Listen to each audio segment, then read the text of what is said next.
ఏంటోయ్ ఎలాగున్నారో బాగున్నారా? ఈరోజు గోదావరి గుమ్మగుమ్మలో ఏం చూపిస్తున్నానంటే ఇగోండి ఉప్పు చేపలో వంకాయ వేసే కూర అనమాట. దీనికి పప్పుచారు పెట్టుకున్నాం అనుకోండి భలే బాగుంటుంది. ఇప్పుడు ఈ వంకాయ కూరకి 2 ఉల్లిపాయలు, 2 పచ్చిమిరకాయలు, 2 వంకాయలు తీసి ఈ శుభ్రం చేసుకున్న ఉప్పు చేపలు కానీ ఎండు చేపలు కానీ శుభ్రం చేసి పక్కన పెట్టేసుకోండి.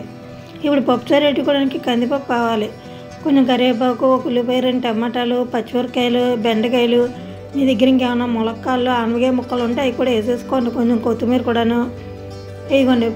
పులుసు వేసుకోవాలి కదా, కొంచెం చింతపండు పులుసు వేసుకోవాలి కదా, కొంచెం చింతపండు పోపు పెట్టుకోవడం, పోపు సామాను, ఉప్పు కారాలు వేయించుకోవడానికి కొంచెం నూనె. ఇప్పుడు కందిపప్పును శుభ్రంగా కడిగేసి కుక్కర్లో విజిల్ రప్పించేసేయండి మెత్తగాను.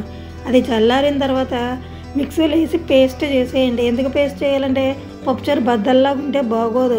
ఇప్పుడు పప్పుచారుకి ఇలా పేస్ట్ చేసుకొని రుబ్బుకొని పెట్టుకున్నాం అనుకోండి, పప్పుచారు కలిసి వచ్చి కొంచెం ఎక్కువగా ఉంటుంది మనకి చిక్కగాను.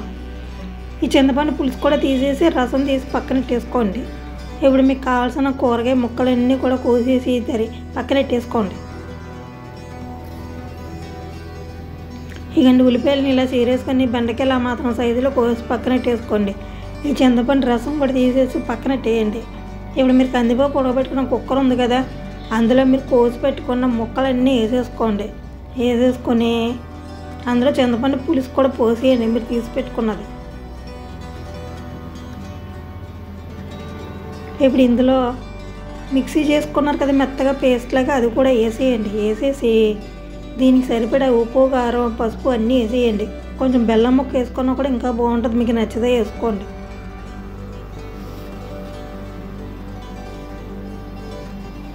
ఇప్పుడు ఇది ఒకసారి చిక్కదనం చూసుకోండి. మరీ చిక్కగా ఉంటే ఏం బాగుంటుందో పప్పు పులుసులా ఉంటుంది. మనకి పలుచగా ఉండాలి పప్పుచారుకి. కొంచెం నీళ్ళు పోసి కుక్కర్లో 1 విజిల్ రప్పించేయండి చాలు, అంతే. మనకి పప్పుచారు పచ్చిగా వాసన ఉంటే బాగోదు. నిదానంగా మరగాలంటే మనకేమో అవతల టైం అయిపోద్ది, క్యారేజీలు కట్టుకోవాలి కదా. 1 విజిల్ పెట్టండి అంతే చాలు. కుక్కర్ టేసి మీరు అటు ఇటు వెళ్ళిపోయారు కనుక నజ్జు అయిపోతాయి ముక్కలన్నీ. 1 విజిల్ చాలు, బాగా మరిగిపోద్ది పప్పుచారు. ఇప్పుడు పొయ్యి మీద మూకడెట్టేసుకొని అందులోకి చెదగొట్టుకున్న వెల్లుల్లిపాయలు వేయండి. వెల్లుల్లిపాయలు ఒలిసి వేయకండి, బాగోదు, రుచి బాగోదు. పప్పుచారుకి వెల్లుల్లిపాయలు చెదగొట్టి వేయాలి. అది వేగిన తర్వాత ఆవాలు వేయండి. ఆవాలు చిటపట్లు ఆడతాయి అత్తగారులకి. అప్పుడు ఎండుమిరపకాయలు వేసేయండి.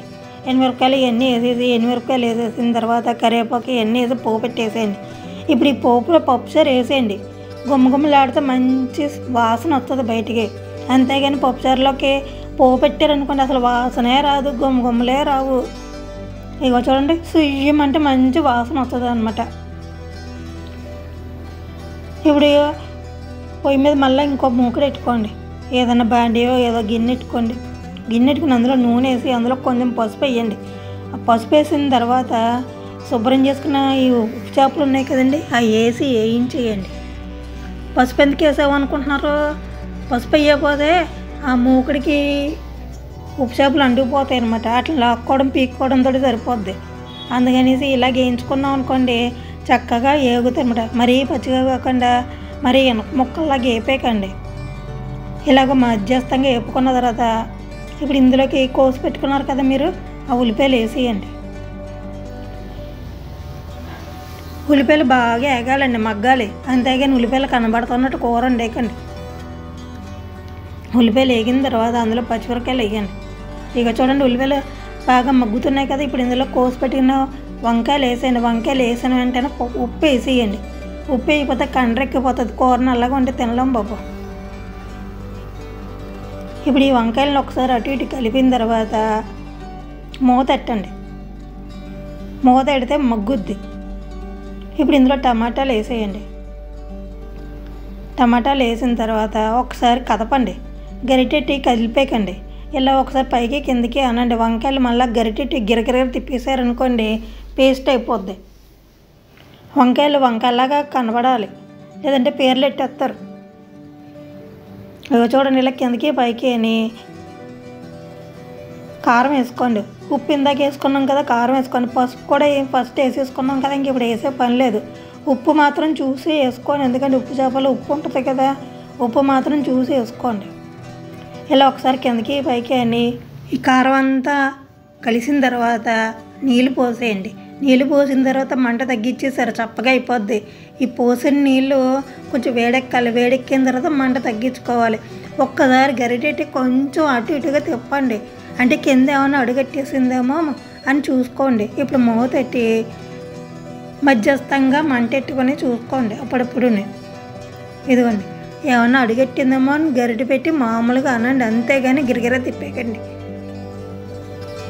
ఇప్పుడు నూనె బయటకు వస్తుంది అనుకోండి, కూర బాగా ఉడికిపోయినట్టు.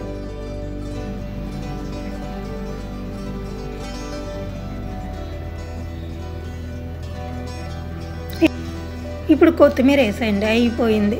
ఇదిగోనండి వంకాయ ఉప్పు చేపలు పప్పుచారులు. ఇదిగోనండి మన గోదావరి గుమ్మగుమ్మలు. ఏండో ఎలాగుందో చెప్పండి కాస్త.